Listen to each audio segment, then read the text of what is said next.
semua, semoga semua dalam keadaan sehat, tetap jaga kesehatan, jaga kebersihan, and stay at home. Baik, hadirin pelajaran fisika kembali di kelas 10.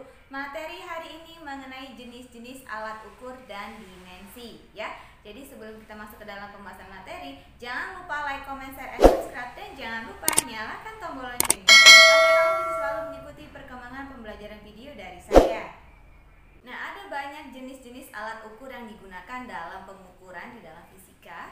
Ya, yang pertama yang kita bahas mengenai alat ukur panjang. Ya, jadi untuk mengukur panjang suatu benda harus dipilih alat ukur yang sesuai dengan kondisi benda yang dibutuhkan. Nah, adapun batas-batas ketelitian untuk alat ukur panjang, yang pertama meteran pita. Meteran pita mempunyai batas ketelitian 0,1 cm, kemudian mistar 0,1 cm, jangka sorong 0,01 cm, dan mikrometer sekrup 0,001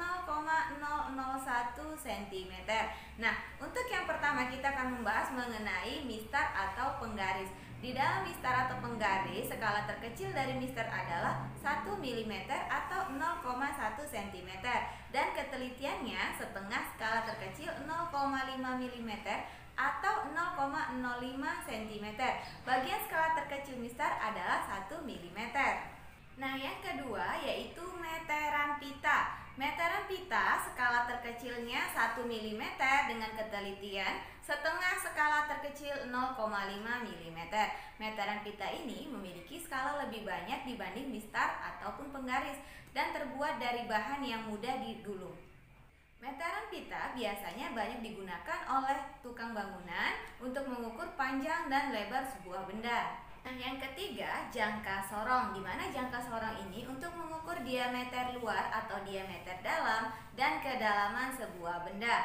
Dua bagian yang penting yang terdapat di dalam jangka sorong yaitu rahang tetap dengan skala terkecil 1 mm dan rahang geser. Bagian rahang geser dilengkapi dengan skala yang lebih kecil yaitu disebut dengan skala nonius. Nah, cara untuk menghitung atau membaca hasil pengukuran menggunakan jangka sorong, di mana skala nonius ditambah dengan skala utama. Nah, untuk yang keempat, bagian dari alat ukur panjang yaitu mikrometer sekrup, di mana mikrometer sekrup ini untuk mengukur ketebalan pelat, diameter kawat yang kecil dan benda yang mempunyai ukuran kecil dan tipis. Ya, jadi untuk mikrometer sekrup ini memiliki ketelitian 0,01 mm atau 0,001 cm. Ya, bagian skala mikrometer sekrup adalah skala utama dengan skala terkecilnya 0,1 mm dan skala putarnya dengan skala terkecil 0,01 mm dengan batas ukur dimulai dari 0,01 mm sampai dengan 0,50 mm. Kemudian kita langsung masuk ke materi yang berikutnya mengenai alat ukur massa ya. Yang pertama, neraca dua lengan.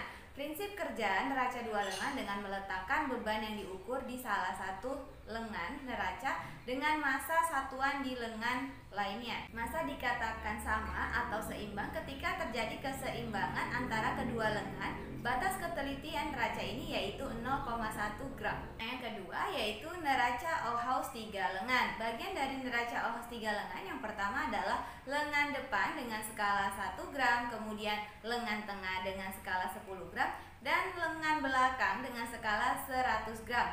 Hasil pengukuran massa benda pada neraca Ohaus 3 lengan ini adalah dengan cara menjumlahkan skala yang ditunjukkan pada skala lengan depan, lengan tengah, dan lengan belakang. Kemudian kita masuk ke materi yang berikutnya yaitu alat ukur kuat arus listrik ya. Yang dapat mengukur kuat arus listrik berupa alat yang dinamakan dengan amperemeter, galvanometer, multimeter, atau avometer ya. Avometer bahkan dapat dipakai untuk mengukur besaran listrik lainnya seperti hambatan listrik dan beda potensial listrik. Rumus yang digunakan adalah I sama dengan skala jarum per skala maksimum dikali batas ukur. Nah, kita masuk bagian yang keempat yaitu alat ukur kuat medan magnet, di mana kuat medan magnet ini dapat dihitung dengan mengetahui jumlah lilitan kuat arus serta mengetahui medium lilitan penghantar. Alat yang digunakan untuk mengukur kuat medan magnet disebut dengan Teslameter. Nah, lanjut ke yang kelima yaitu alat ukur intensitas cahaya. Alat yang digunakan untuk mengukur intensitas cahaya disebut dengan luxmeter, di mana untuk mengetahui besar intensitas cahaya diperlukan sebuah sensor yang cukup peka dan linier terhadap cahaya. Cara kerjanya pada alat luxmeter ini adalah dengan cahaya diterima oleh sensor, diukur dan ditampilkan pada sebuah tampilan digital. Baik, kita lanjut ke yang berikutnya, alat ukur waktu. Nah, alat-alat apa saja yang bisa digunakan untuk mengukur waktu? Di antaranya yaitu jam dinding, stopwatch, dan jam digital. Kemudian yang terakhir adalah alat ukur tekanan darah. Untuk mengukur tekanan darah digunakan alat yang bernama dengan tensimeter atau disebut dengan sphygmomanometer. Nah, untuk lebih jelasnya kita akan langsung masuk ke dalam pembahasan contoh soal. Baik, perhatikan di papan tulis contoh untuk penggunaan jangka sorong ya, di mana yang di atas adalah skala utama dan di bagian bawahnya adalah skala nonius.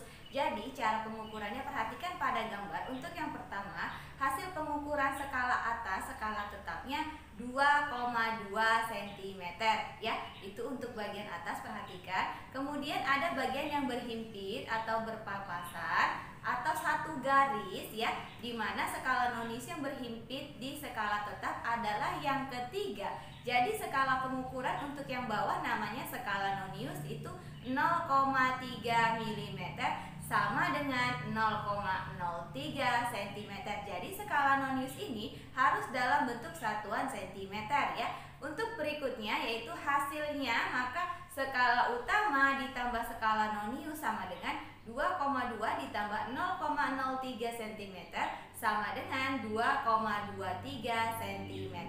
Selesai. Baik, kita lanjut ke contoh yang berikutnya. Contoh untuk micrometer screw. Perhatikan di papan tulis ya, sudah ada gambarnya. Maka kalau seperti ini cara pengerjaannya. Nah, perhatikan untuk yang di lengan itu namanya skala utama dan yang di bagian diputar itu namanya skala nonius ya. Jadi perhatikan angkanya, untuk skala utama dia 2,5 mm dan untuk skala yang bisa diputar atau noniusnya adalah itu di angka 27, maka nilainya 0,27 mm. Jadi skala utama ditambah skala nonius, hasil pengukurannya menjadi 2,5 ditambah 0,27 hasilnya 2,77 mm. Selesai.